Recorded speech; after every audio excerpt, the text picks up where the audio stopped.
Did you know that more men wish they had a larger penis than wish they were taller? It's true. Surveys show that size-related concerns are more common than height insecurities. But here's the real question. Is there any safe, science-backed way to actually increase penile girth?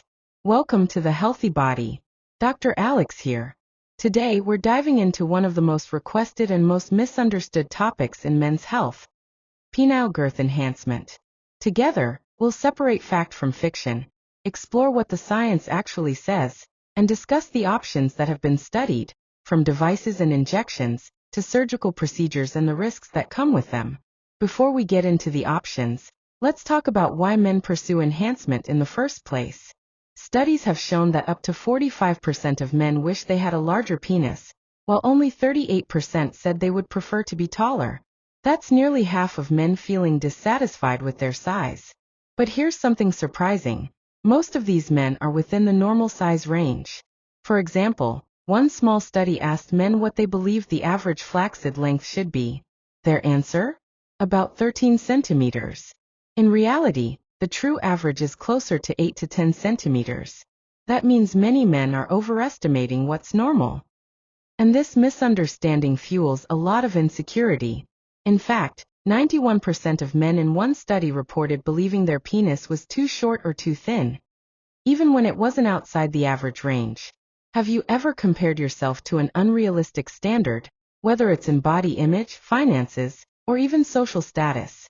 That same kind of comparison trap happens here too.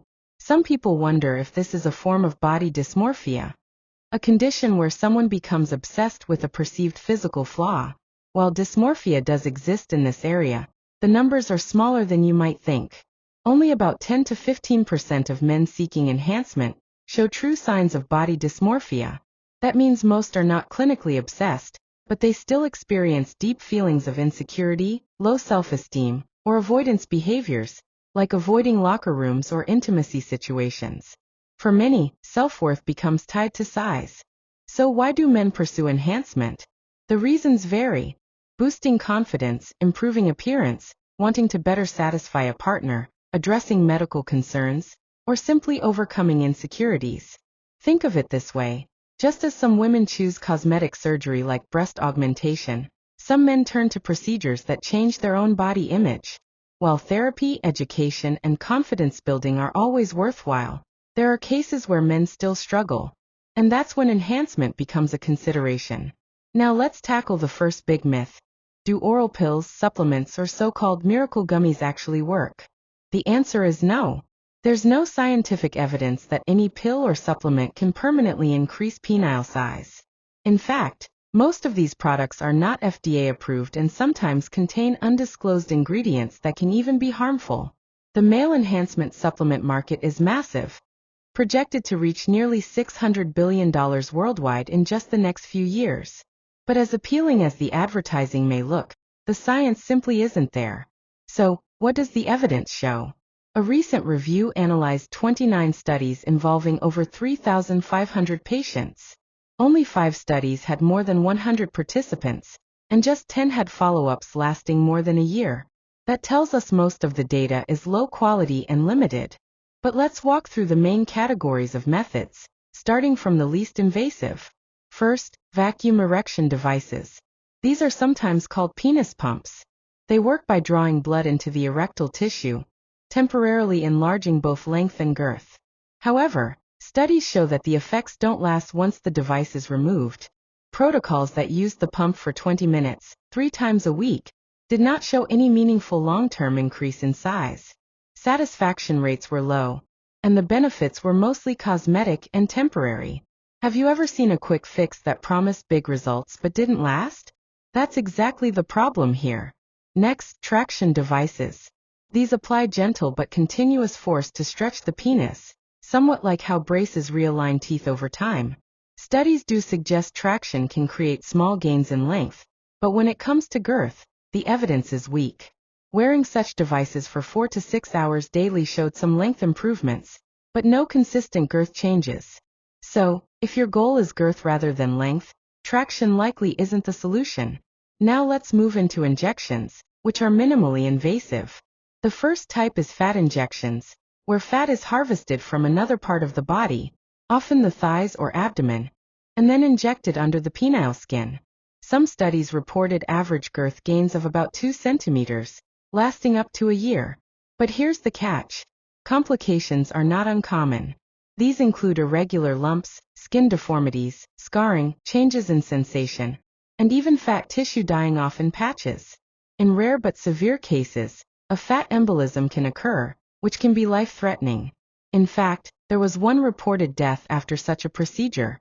Given those risks, fat injections are not widely recommended today. Another injectable material that has been tried is silicone. This dates back to the 1940s and 1950s, when silicone injections were used for cosmetic purposes. Unfortunately, the results were often disastrous.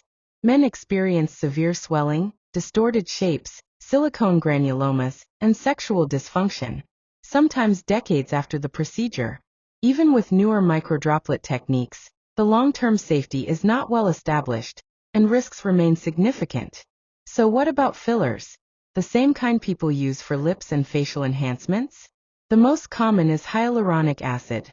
Some studies using large injections reported noticeable girth increases of several centimeters, with relatively few short-term complications. But there were trade-offs: reduced sensation, softer erections, and the fact that hyaluronic acid naturally breaks down over time, meaning repeat procedures are required. Smaller, staged filler sessions seem to reduce the downsides, but again, the effect is temporary. Another filler is polymethyl methacrylate, or PMMA. This material is non-absorbable, meaning it doesn't break down naturally. Some studies reported improvements in both girth and even slight length increases. However, about half of patients developed issues like lumps, indentations, or ridges under the skin. Worse, if someone wanted the filler removed due to dissatisfaction, removal was extremely difficult and often led to deformities, erectile dysfunction, or chronic pain. Now let's discuss surgeries, the most invasive options. Procedures vary widely, from grafting to implants, and complication rates range anywhere from 8% all the way up to 100% in some reports. That's a huge red flag. One approach involves grafts, either using tissue from the patient's own body or animal-derived material. For example, in one study, grafts from the groin area were transplanted to the penis, increasing girth by about 2 centimeters. But 7 out of 11 patients developed complications, including pain, swelling, or temporary penile curvature. Another study using porcine, pig-derived, grafts found some increases in girth, but also caused fibrosis and even penile shortening in some cases. Then there's the PENILE implant, which gained popularity in recent years. While early reports showed promising results, follow-up studies revealed a growing number of men needed revision surgeries due to complications. Modifications have been made to improve safety, but outcomes remain inconsistent, and reliable long-term data is still lacking. Another highly invasive method is called corporal augmentation phalloplasty, where vein grafts are surgically attached to the erectile tissue. A study of 39 men showed increases of about 1.3 centimeters in diameter, but only during erections.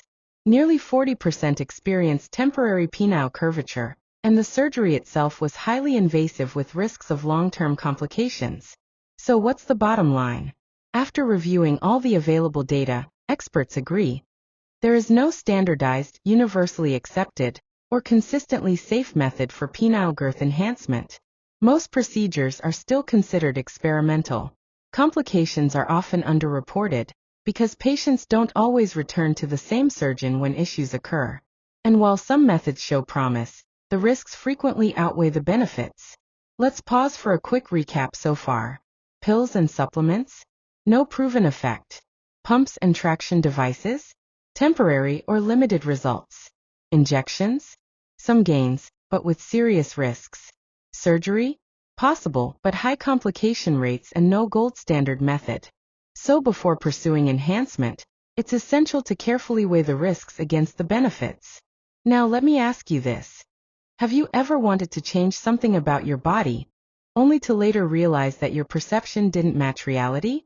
Many men seeking enhancement are already normal-sized. Their challenge is more about perception and confidence than actual anatomy. Improving self-image, communication with a partner, and building self-esteem are often safer, healthier approaches than going under the knife. Of course, every individual is unique, and for some, the desire remains strong despite counseling, reassurance, or therapy. In those cases, the safest path is to seek a qualified medical professional, ask tough questions about risks, and understand that outcomes may not be permanent or complication-free. If you found today's discussion helpful, make sure to hit that subscribe button. Here on The Healthy Body, we share practical, science-backed insights to help you live with more energy, vitality, and confidence. Don't miss out on future videos that could transform your health journey. Before we wrap up, here's a final takeaway. The idea of enhancing girth may sound appealing, but the best investment you can make is often in your overall health. Exercise, nutrition, sleep, circulation, and hormone balance.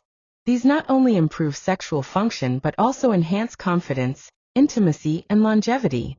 If you enjoyed this video, I recommend watching our next one on natural ways to boost energy, circulation, and intimacy as you age. It's a perfect companion to today's discussion. Thank you for spending this time with me. Remember, take care of your body, because you are worth it.